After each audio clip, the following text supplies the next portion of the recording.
একজন মিলিটারিটার ভাই। আমরা 25-26 বছর ধরে আরবির অত্যাচারে আমাদের চাকরি নিয়মিত করে না।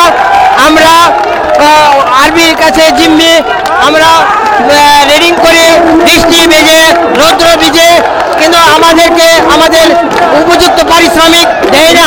এবার আমাদেরকে নিয়মিত 2200, 2300, 2400, 2500 করে রেডিং করে আবার 2500 গ্রাহকের বাড়িতে বিদ্যুৎ বিল পৌঁছে দিতে হয়, বুঝছেন।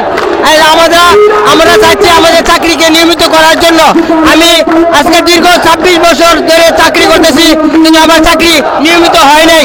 আমরা সবাই আরবি চেয়ারম্যানের কাছে একটাই দাবি, আমরা চুক্তি থেকে মুক্তি চাই, আমরা চাকরি নিয়মিত চাই। এই বলে আমি আমার বক্তব্য